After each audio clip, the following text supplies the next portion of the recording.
நண்பர்களே, இன்று ஜனவரி மாதம் 28ஆம் தேதி புதன்கிழமை. இங்கே பிரிட்டனில் அகதிகளுக்கு எதிரான போராட்டங்கள் தொடர்ச்சியாக நடைபெற்று வருகின்றன. உண்மையில் இது அகதிகளுக்கு உயிருக்கு ஆபத்து விளைவிக்கக்கூடியதாக இருக்கும் என்று அவதானிகள் குறிப்பிடுகிறார்கள். அகதிகளுக்கு ஆதரவான அமைப்புகள், இயக்கங்கள் தெரிவித்துக் கொண்டிருக்கின்றன. தொடர்ச்சியான போராட்டங்கள் எல்லா இடங்களிலும் நடைபெற்று வருகின்றன. இந்த போராட்டம் கிரவுன் ப்ரோவில் நடைபெற்றிருக்கிறது. என்னன்னா, இப்ப அகதிகளை கொண்டு போய் பழைய ஆர்மி கேம்ப்ல போடுகின்றார்கள். பழைய ஆர்மி கேம்புகள் இருக்கும் இடங்களை பார்த்தோம்னா கிராமங்கள்ல இருக்கும். இந்த இடங்களை கொண்டு வராதீங்கோ, போடாதீங்கோ, இந்த அகதிகளால எங்கட கிராமத்திற்கு ஆபத்து வரப்போகிறது என்று இவர்கள் தொடர்ச்சியாக போராட்டம் நடத்தி வருகின்றார்கள். அந்த செய்தி ஒன்றுதான் இது. இராணுவ தளத்திலே புகலிடம் கோருவோர் முகாம் தொடர்பாக இந்த போராட்டம் கிழக்கு சசெக்ஸ் நகரிலே உள்ள ஒரு இராணுவ தளத்தில், குரோபரோவின் இராணுவ தளத்துக்கு வெளியே அந்த கிராம மக்கள் தொடர்ச்சியாக போராடி வருகின்றார்கள். இங்கே இந்த இராணுவ தளத்தில் புகலிடம் கோருபவர்களை தங்க வைக்க அரசாங்கம் ஆரம்பித்த பின்னரே இந்த போராட்டம் பெரிய அளவில் வெடித்திருக்கிறது. கிராம மக்கள் எல்லோரும் இந்த குளிருக்குள்ள வந்து போராட்டம் நடத்தி கொண்டிருக்கிறார்கள். ஒரு பக்கம் மழை பெய்து கொண்டிருக்கிறது, ஆனால் போராட்டம் நடந்து கொண்டிருக்கிறது. குரோபரோவின் புறநகரில் உள்ள ஒரு இராணுவ பயிற்சி முகாமில், பழைய இராணுவ பயிற்சி முகாமில் 500 ஆண் புகலிட கோரிக்கையாளர்களை தங்க வைக்க, அகதிகளை தங்க வைக்க அக்டோபரில் திட்டங்கள் அறிவிக்கப்பட்டன. அப்பொழுது முதலே இந்த போராட்டங்கள் நடைபெற்று வருகின்றன. அவர்கள் எதிர்த்து கொண்டிருக்கிறார்கள். இப்ப அவர்கள் வெளியில வந்தா இவர்கள் அடிப்பார்களா என்கின்ற பிரச்சனை இருக்கிறது. உயிருக்கு ஆபத்து வருமா என்றும் இவர்கள் அச்சப்படுகின்றார்கள். அகதிகளுக்கு ஆதரவான அமைப்புகள் அச்சப்படுகின்றன. முதல்ல 27 ஆண்கள் கடந்த வியாழக்கிழமை அதிகாலையில் அந்த இடத்திற்கு கொண்டு போய் விடப்பட்டார்கள் அரசாங்கத்தால். அந்த மாற்றப்பட்டதிலிருந்து நகரத்தில் நடந்த முதல் பெரிய அளவிலான போராட்டம் இது என்று தற்பொழுது தெரிவிக்கப்பட்டிருக்கிறது. பெரிய அளவில் மக்கள் ஒன்று திரண்டு இங்க வேண்டாம் அகதிகள் என்று போராடி கொண்டிருக்கின்றார்கள். இருப்பினும் இந்த திட்டங்கள் உறுதிப்படுத்தப்பட்ட நாளில் இருந்து ஏற்கனவே ஆர்ப்பாட்டங்கள் நடந்திருக்கின்றன. என்ன பிரச்சனைனா, அரசாங்கம் விலை உயர்ந்த ஹோட்டல்கள் பயன்பாட்டை முடிவுக்கு கொண்டு வருவதற்கான, அகதிகளை எல்லாம் ஹோட்டல்களை தங்க வைத்திருந்தார்கள். விலை உயர்ந்த ஹோட்டல்களின் பயன்பாட்டை முடிவுக்கு கொண்டு வருவதற்கான நோக்கத்தினுடைய ஒரு பகுதி என்று உள்துறை செயலாளர் ஷபானா மஹமூத் தெரிவித்திருக்கின்றார்.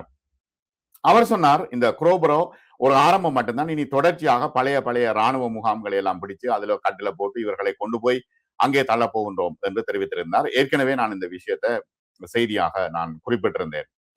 அப்ப குரோபரோவில் உள்ள தளம் உட்பட இராணுவ தளங்களுக்கு புகலிடம் கோருவோரை நகர்த்தி கொண்டிருக்கிறது அரசாங்கம். இப்ப ஹோட்டல் பயன்பாட்டை முடிவுக்கு கொண்டு வருவதற்கான அரசாங்கத்தின் முயற்சியின் ஒரு பகுதி என்றும், அடுத்த தேர்தலுக்கு முன்பு இது செய்தாக வேண்டும் என்றும் அரசாங்கம் விடாப்பிடியாக இருக்கிறது. இதுதான் இப்பொழுது உள்ள பிரச்சனை. இப்ப உள்துறை அலுவலகத்தினுடைய கருத்தின்படி ஒரு நாளைக்கு 9 மில்லியன் பவுண்ட் செலவழிக்கிறார்கள் 400க்கும் மேற்பட்ட ஹோட்டல்களை நடத்துவதற்கு. அங்க வந்து அவர்களுக்கு சாப்பாடு, தங்குமிடம், ஹோட்டல் வாடகை என்று கடந்த அரசாங்கத்தின் கீழ் தான் இது திறக்கப்பட்டன. 400க்கும் மேற்பட்ட ஹோட்டல்களை அவர்களை தங்க வைத்திருந்தார்கள் வருகின்ற அகதிகளை. ஆனால் தற்பொழுது அறவாசியாக குறைத்து விட்டார்கள். 200க்கும் குறைவான ஹோட்டல்கள் தான் இப்பொழுது இருக்கின்றன. இப்ப ஒட்டுமொத்த புகலிட செலவுகளில் அகதிகளுக்கான செலவுகள்ல கிட்டத்தட்ட 15% குறைந்திருக்கின்றன என்று உள்துறை அலுவலக செய்தி தொடர்பாளர் தெரிவிக்கின்றார். இப்ப 2021ஆம் ஆண்டு காபூலில் இருந்து வெளியேற்றப்பட்ட ஆப்கானிய குடும்பங்கள் தங்குவதற்கு முன்பு இராணுவ தளங்கள் தான் பயன்படுத்தப்பட்டன என்று உள்துறை அலுவலகம் சொல்லிக் கொண்டிருக்கிறது. இராணுவ தளம் ரொம்ப பழையது. ஆகவே அங்க இந்த மக்கள் போய் தங்குறது, சாப்பிடுறது, படுக்கிறது, வெளியில போக முடியாது. இது ஒரு ஜெயில் மாதிரி இருக்கு என்று நான் தெரிவித்திருந்தேன். இப்பொழுதும் அது உறுதிப்படுத்தப்பட்ட ஒரு விஷயமாக இருக்கிறது. ஆகவே வெள்ளிக்கிழமை குரோபரோவின் எம்பி நுஸ்கானி சொல்றார், புகலிட கோரிக்கையாளர்கள் இடம்பெயர்ந்த பிறகு குடியிருப்பாளர்கள் நம்ப முடியாத அளவுக்கு பதட்டமாக இருக்கிறார்கள். இவர்கள் வெளியில வந்து குழப்பம் ஏற்படுத்தி விடுவார்களா என்கின்ற ஒரு சூழ்நிலை. ஏன்னா அது முழுக்க வெள்ளக்காரர்கள் வாழுகின்ற ஒரு கிராமம். அந்த கிராமத்துக்குள்ள இவர்கள் வேண்டாம் என்று இப்பொழுது இவர்கள் தொடர்ச்சியாக அவர்கள் போராட்டம் நடத்தி கொண்டு வருகின்றார்கள். இந்த தளம், இந்த இராணுவ தளம் இருக்குதானே, அங்க வந்து இராணுவத்தினர்கள் வைக்கப்பட்டிருந்தார்கள். அவர்களை வெளியேற்றி வேறு இடங்களுக்கு மாற்றி விட்டு இங்க அகதிகளை கொண்டே குடியேற்றுகின்றார்கள். இது முற்றிலும் பொருத்தமற்றது என்று பிபிசியிடம் தெரிவித்திருக்கின்றார் எம்பி நுஸ்கானி தெரிவித்திருக்கின்றார். ஆனால் இது பாதுகாப்பானது, சட்டபூர்வமானது என்று அரசாங்கம் சொல்கிறது. இப்ப உள்துறை அலுவலகத்தின் பிரதிநிதிகளை கூப்பிட்டு வந்து இந்த விஷயங்களை எல்லாம் சொல்லி இவர்களை வேறு எங்காலும் மாற்றும்படி அவர்கள் தெரிவித்துக் கொண்டிருக்கின்றார்கள். இப்ப குரோபுர தளத்துல சிசிடிவி 24 மணித்தியாலமும் 24/7 போடப்பட்டிருக்கிறது. அங்க உள் நுழைகிறவர்களுக்கு செக் பண்ணப்பட்டிருக்கின்றார்கள். வெளியில யாரும் வர முடியாது. குடியிருப்பாளர்களுக்கான முழுமையான பாதுகாப்பு அங்க இருக்கிறது என்று அரசாங்கம் சொல்கிறது. ஆனால் சசெக்ஸ் காவல்துறை மற்றும் குற்றவியல் ஆணையாளர் கேட்டி போன் சொல்றாரு என்னன்னா, அடுத்த 12 மாதங்களுக்கு நகரத்தை காவல் செய்வதற்கு 5.6 மில்லியன் பவுண்ட் செலவாகும் என்றும், ஆனால் உள்துறை அலுவலகத்திலிருந்து இன்னும் காசு வரவில்லை என்றும் அவர் குறிப்பிடுகின்றார். ஆகவே இப்ப நகரத்தை காவல் செய்யணும் என்ற இவர்கள் வெளியில போகக்கூடாது, அங்க உள்ள மக்களும் பதட்டம் அடையக்கூடாது, அதுக்கு 5.6 மில்லியன் பவுண்ட் செலவாகும் என்று சொல்றார். ஆனா உள்துறை அலுவலகம் இன்னும் அதை பற்றி பேச இல்லை.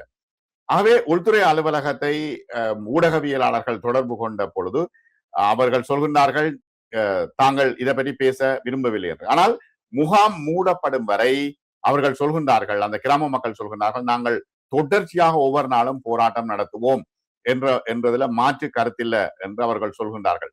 இந்த நகரத்துல பல தலைமுறைகளாக குடும்பங்கள் இருக்கின்றன, நாங்கள் பயந்து கொண்டிருக்கின்றோம் என்று அவர்கள் சொல்கின்றார்கள். இது ஒரு சோகம் என்று மற்றும் ஒரு பெண் விபரித்திருக்கின்றார். அந்த இடத்துல வாழ்றவர்களுக்கு இந்த விஷயம் தொடர்பாக எதுவும் தெரிவிக்கப்படவில்லை. நாங்கள் ஒரு நிலைப்பாட்டை எடுத்திருக்கின்றோம், எங்களுக்கு பயமா இருக்குது, இந்த அகதிகள் எல்லாம் வெளியில வந்து ஏதாவது செய்து விடுவார்கள் என்று பயமா இருக்குது, எனவே போராட்டம் தொடர்ந்து நடைபெறும் என்று தெரிவித்திருக்கின்றார். மேலும் அரசாங்கத்தின் கொள்கை விளைவாக மட்டுமே இந்த பிரச்சனைகள் நடந்திருக்கின்றன என்று போராட்டங்களை ஏற்பாடு செய்தவர்கள் சொல்கின்றார்கள். உள்ளூர் மக்கள் எதிர்கொள்ளும் அனைத்து பிரச்சனைகளுக்கும் அகதிகள் காரணம் அல்ல என்று ஒருவர் குறிப்பிடுகின்றார். ஆனாலும் கூட அதிகரிக்கப்பட்ட போலீஸ் பிரசன்னம் அங்க இருக்கிறது. சனிக்கிழமை இந்த சம்பவ இடத்துக்கு வெளியே நடந்த குழப்பத்துக்கு பிறகு கைது செய்யப்பட்ட 3 பேர் பிணையில் விடுவிக்கப்பட்டிருக்கின்றார்கள். இந்த போராட்டத்தில் ஈடுபட்ட 3 பேர் பிணையில் விடுவிக்கப்பட்டதாக சசெக்ஸ் போலீசார் தெரிவித்திருக்கின்றார்கள். இப்ப அங்க உள்ள சூழ்நிலையில் போராட்டத்தில் இருந்த பொதுமக்களுக்கும் போராட்டத்தில் பாதிக்கப்பட்டவர்களுக்கும் தள்ளு முள்ளு ஏற்பட்டிருக்கிறது, போலீசாருக்கும் அவர்களுக்கும் இடையில பிரச்சனை ஏற்பட்டிருக்கிறது. ஆகவே இது மிகப்பெரிய சிக்கலாக இருக்கிறது. அப்ப தொடர்ச்சியாக அவர்கள் கோபத்தோடு இருக்கின்றார்கள். இப்ப அகதிகள் மீண்டும் இப்ப பஸ்களில் கொண்டு வந்து 500 பேர் அங்க கொண்டு வந்து இறக்குவதற்கான முயற்சிகளை இவர்கள் மேற்கொண்டிருக்கின்றார்கள். ஆகவே அவ்வாறான சூழ்நிலையில் மீண்டும் போராட்டக்காரர்கள் அந்த கிராம மக்கள் அகதிகளோடு போராடினா இது மிகப்பெரிய பிரச்சனை, கண்ணாடிக்கு கல்ல எறிந்து விட்டா மிகப்பெரிய பிரச்சனையாக மாறிவிடும். ஆகவே இப்ப குரோபரோ மற்றும் அதை சுற்றியுள்ள பகுதிகளில் பொதுமக்களுக்கான பாதுகாப்பு உறுதியளிக்கப்பட வேண்டும் என்றும் போலீஸ் பிரசன்னம் அதிகமாக இருக்க வேண்டும் என்றும் இப்பொழுது அந்த மக்கள் சொல்கின்றார்கள். இப்ப சசெக் முழுவதும் குற்றங்களை தடுப்பதற்கும் சேவைக்கான அழைப்புகளுக்கு பதில் அளிப்பதற்கும் எங்கள் தற்போதைய நிலைமைகளுக்கு ஏற்ப போலீசார் போதாமை இருக்கிறது என்று குறிப்பிடுகின்றார்கள். இப்ப எத்தனை பேர் புகலிட விடுதியிலே இருக்கின்றார்கள் என்பது ஒரு மிகப்பெரிய கேள்வி. இப்ப அரசாங்கம் சொல்றது கொஞ்சம் கொஞ்சமா கொண்டு வந்து அங்கே இருப்பாட்ட போறேன் என்று சொல்கின்றார்கள். ஆனால் என்னடா துன்புறுத்தல் அல்லது வன்முறை காரணமாக தங்கள் சொந்த நாட்டில் இருந்து பாதுகாப்பாக வாழ முடியாது என்று கூறி இங்க இங்கிலாந்துக்கு வந்து வாழ விரும்புவராக ஒரு அகதி இருப்பார். ஆனால் தங்களுடைய கோரிக்கைகள் பரிசீலிக்கப்படும் பொழுது இப்ப நிதி ரீதியாக அரசாங்கம் ஆதரிக்க முடியாவிட்டால் ஏன் நீங்கள் அகதிகளை உள்ளே எடுக்கின்றீர்கள் என்கின்ற ஒரு மிகப்பெரிய கேள்வியை மக்கள் கேட்கின்றார்கள். செப்டம்பர் 2025 நிலவரப்படி இங்கே புகலிட விடுதிகளில் 1,08,085 பேர் இருந்தார்கள். அந்த மக்களில் 34% பேர் கிட்டத்தட்ட 36,273 பேர் ஹோட்டல்கள்ல தங்க வைக்கப்பட்டார்கள்.